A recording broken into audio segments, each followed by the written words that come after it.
So yeah, she is. Um, for those of you who watched the video, you already know she came with a couple of rot spots. This entire fender is shot. I tried watching YouTube videos as to how to, try and repair the front fender. Everything I see is back quarter panel, rocker panels and stuff. That's the only repair I see. When I call Pick and Pull has it both black for $82 and change for one. eBay is selling it for $77 before tax, and it's not black. It comes in, you have to spray paint it or paint it yourself. Other local junkyards have it, but they're not in my area. There's one in Connecticut, and it's selling it for $75, and it's black. I call another junkyard, and they have it for $80, and they just have the driver's side. So I'm kind of confused. If you guys know very well, right here, listen, I'm not the best when it comes to, this is my very first time attempting to repair a rust, and in my opinion it came out pretty good. I don't know if I can find the before pictures. I will check. If not, then you guys have to watch the video when I first saw this car and we test drove it and we show all those spots that had rust. This one was very bad.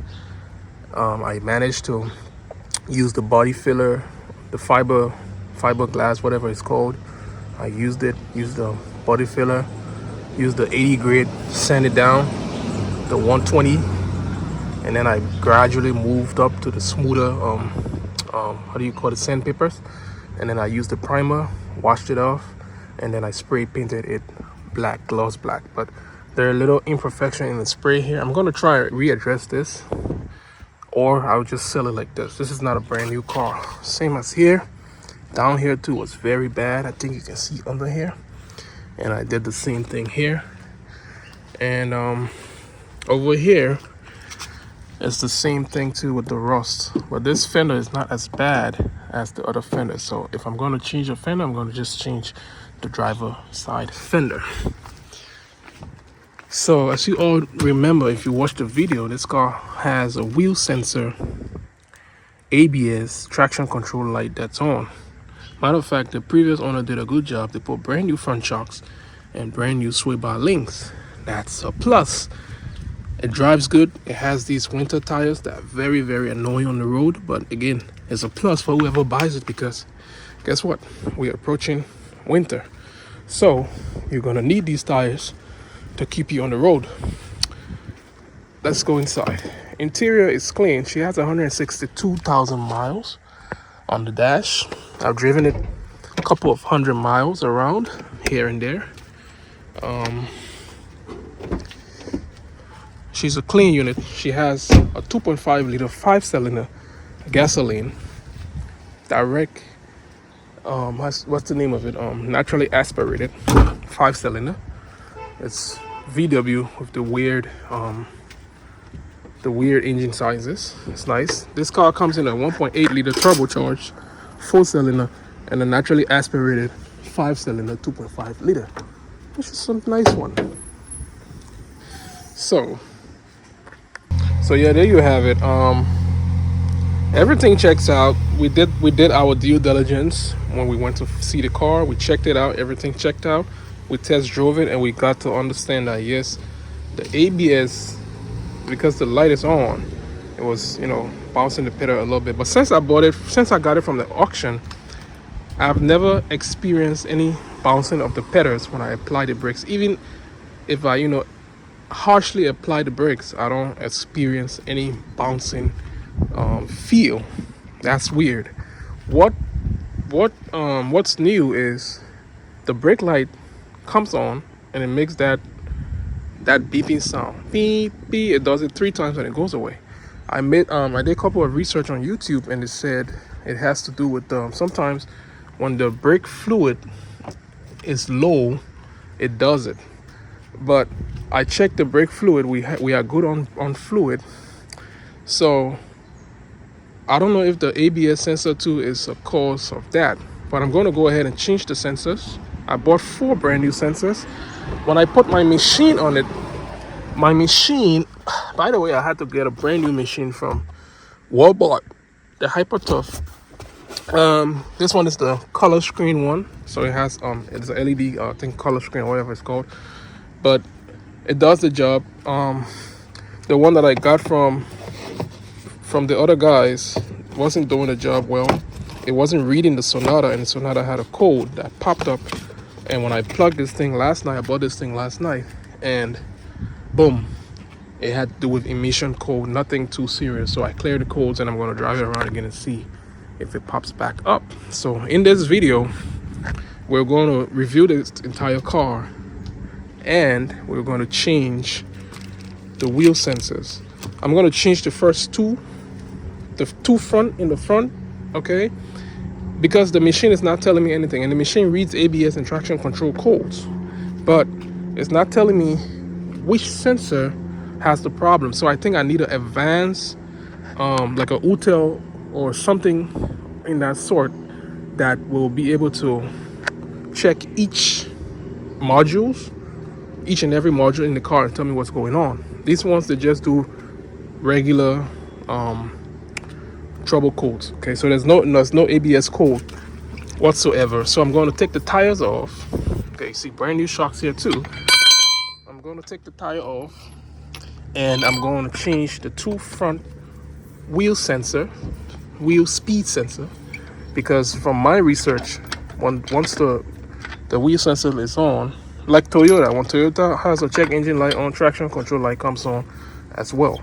So this one, from my research, when the wheel sensor is bad, airbag light comes on, traction control light comes on. You know, it has a TPMS light, which technically is probably a bad TPMS sensor that's doing it. But let's go ahead and remove this tire, secure it, and get back to you guys. And this is also going to be a tutorial video for you too. It's going to be like a tutorial, you know, on how to change your VW Passat. This is going to run from generation, I think, if I'm not mistaken, 2009 or 2010, or all the way to 2000 and I'll say 17, because they have the same body style. This body style, I think it ran from 09. Correct me if I'm wrong. I might be wrong. Either 09 or 2010 to 2015. 2016, they did a little tweak here and there with the tail lights and the headlights and the bumper, but they're still the same car. They still use, the parts are still interchangeable. But this is going to be from 2010. I'll just go ahead and say 2010 to 2017 or 18, just to be on the safe side. But they're pretty much the same. So the wheel sensor is this guy right here, and it's you're gonna have to remove the plug so you can access whatever it is. But this thing looks very rusty. I will have to get rust spray and put it on. Let me go and get the WD-40. So you're gonna need this THW 3/16. That's what I use. I'm not familiar with the American measuring rules, but let's go ahead and wiggle it out. I'm gonna take a little. It's gonna take a little stuff to wiggle out. So let's go ahead and remove the other side and get back to you guys. Well, 3 hours later, okay, if you're doing a car and it's rusty, good luck to you. Now, for those of you who say I like to fake it to make it, well, that's up to you, because this car, and it's not just this side, okay, let's go on the other side and see. The wheel sensor broke because of, where is it? It broke because it was right there. See? It broke because apparently, since this car was rolled out of the lot and into the dealership and bought by whoever who bought it, they've never changed the wheel sensor. So this one here, I'm faced with the same problem with this one. I don't know if you've seen it, but it's already broken. So I went to Lowe's and I got myself the last option, which is this one. I have it somewhere somewhere in the shed over there. You see how disorganized the shed is? We have all kinds of stuff in there, including my tools. So I bought this one as the last option to burn the hell out of this thing and get it out. But I had this idea instead, and do this and pop it up. So that's what we're about to do and get this thing out.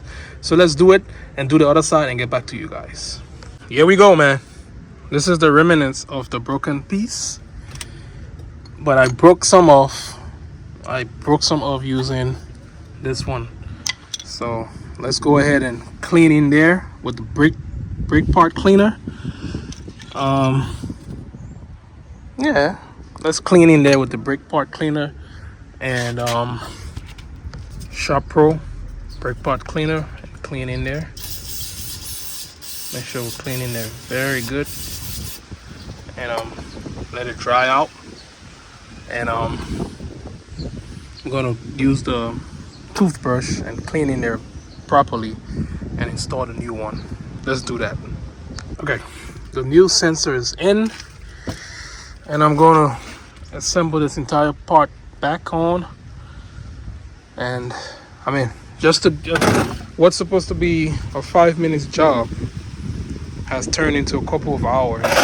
But at least, as I said, I do this video not to prove that I know about cars or if you can repair cars, but I do these videos to be like more of a tutorial. So if you have similar problem with your Passat or any car and it has a broken wheel sensor, all you need to do, if it's broken, it's broken. There's nothing you can do about it. Move it from there, and the part that's stuck in there, you're gonna need a screwdriver like this, like a cis 10 or 510, one of it, something like that. But I used the longer one.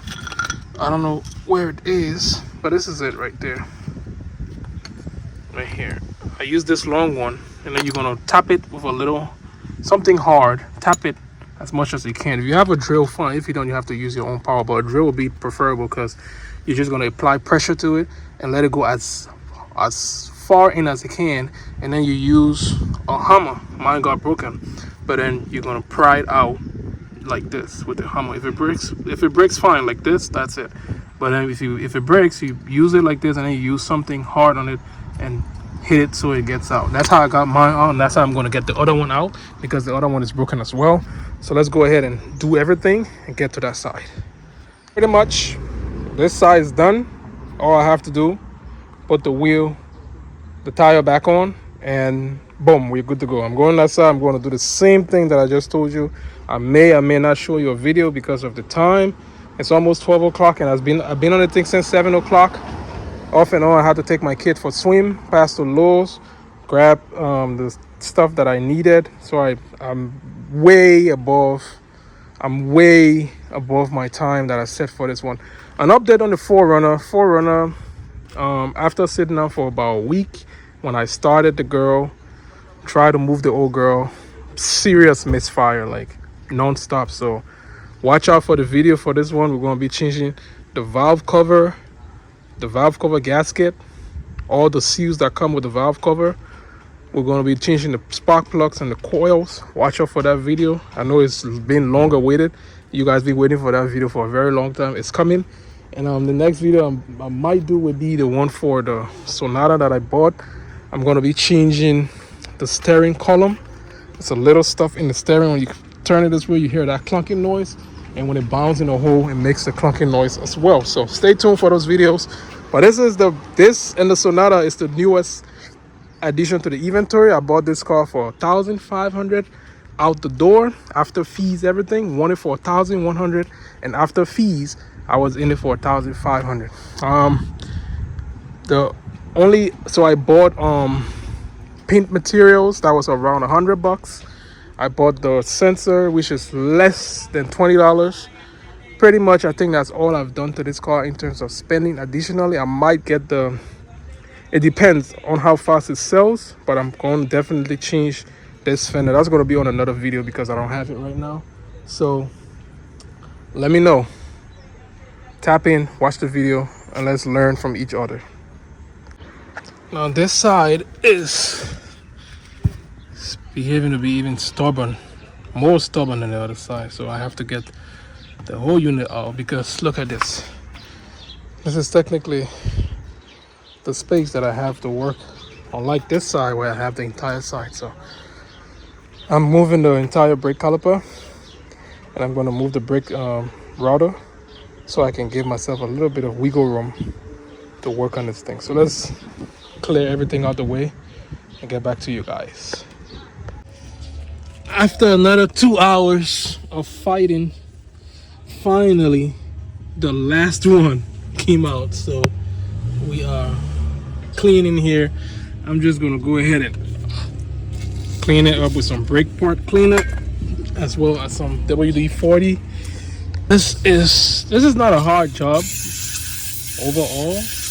It's really not a hard job to do. It's just the fact that the entire thing is rusty, man. Like, it's really rusty on there. So that's why. But I guess you guys get this, get it, man. This is how it works. So yep, so it goes in right there. Everything slides in as it should, and that's how you change your what's the name of it? Your wheel sensor on your 2013 VW Passat. This is gonna go for generations 2013 upwards to 2018, I think. So yep, let me go ahead and pull everything back and get back to you guys. So today's Monday, and this is actually day 2 after I changed the sensors, but unfortunately the light didn't go away, and that's because I guess it's actually probably it's probably the two fronts were in the culprits. It was actually the ones in the back. And this guy here, unfortunately, cannot read ABS codes. So the lights are still on, and I am yet to find out which sensor has the problem. So what I'm going to do, I will go to AutoZone, and today is Memorial Day, by the way, and today happens to be Monday, and today happens to be preview day also for Mannheim. So I am going to go. I'm going to Mannheim to do a walk around video there too. So, but since Saturday, I lost the 4Runner keys, and I cannot find the key to the 4Runner for some reason. I misplaced the keys, cannot find it, and now I'm leaning toward getting in contact with the guys who program key. Good thing the 4Runner key is not a key fob, you know what I mean? So it's gonna be pretty much a little bit on the cheaper side to fix. So I'm going to where I have the white Sonata parked, and I'm going to check in it to see if I left the 4Runner key there, because that's my last hope. As you see right now, this is the time. It's 4 minutes to 7 o'clock in the morning, and yeah. So I'm going. What I encounter with the front wheel sensors, I'm not going to do with the back. Right. I feel like somebody can. The car is listed on Facebook Marketplace for $3,500. If somebody gives me $3,000, I am going to sell the car. You know what I mean? So I don't like to use the word cheap cars. I like to use the word affordable cars. An affordable car for $3,000, I'm pretty sure you can fix the muffler leak that it has currently. You can fix. I'm gonna give it to the buyer with the two wheel sensors. So you know what I mean. That's a plus. that's actually a plus. So yeah, so let's bro, look at this lady. Let's check in the Sonata and see if I left the key there. So yep, unfortunately for me, the key for the 4Runner is not in the Sonata. I checked everywhere I was supposed to check. It's not there. I mean, as I said earlier, worst case scenario, I'm just going to have to get the guys to do another key for me, which is going to be an additional expense. But that's what happens when you, because it's just a single key. For those of you who've seen the 4Runner key, it's just the metal, the bare metal keys. It doesn't even have a rubber on it like the Hyundai like the way the Hyundai key has. No, this one, the 4Runner, is bare metal. Like everything is bare metal. So I mean, it is what it is. I mean, it is what it is. I mean, that's what you get. So that's how I like to call this one a wrap. I'm out. Subscribe to the channel if you're not a subscriber. It's not like I don't want to do it, right? But I feel like the time and energy that I put in changing the two front, the two back, there's no exception. It's going to be the same way. Rusted to get it out, just dried up in there to get it out. It's going to be through the same old process. I don't want to go through that headache for a car that I bought for $1,500 and I'm selling it for $3,500, $3,000, you know, the last price, you know what I mean, or the bargain price. So I feel it's an affordable car that somebody can take on and go and fix, and it can become their personal ride. Engine wise, she's great. She's a 2.5 liter 5-cylinder engine. Since I bought this car, I've never had any issues with the powertrain. Absolutely no issues. She's been exceptional. She drives well. AC works perfectly. A slight muffler leak, who cares? You can fix it, or you can leave it like that. There's no check engine light on. It's just ABS, traction control, TPMS, which is definitely a thing for these older cars. And the airbag light, it's on as well. So from my research, all of those lights pop on just because of a faulty wheel sensor. But if I had the machine, you know, to detect which sensor had a problem, then I would have probably fixed the issue. But I was just repairing it blind, and my first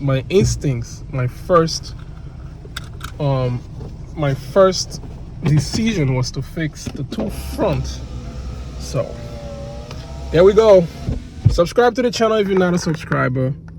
Hit that like, hit that notification button so you get instant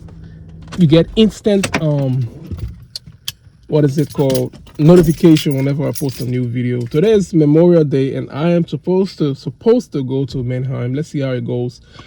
It is what it is, man. Love you guys. Stay safe out there, and I'm out.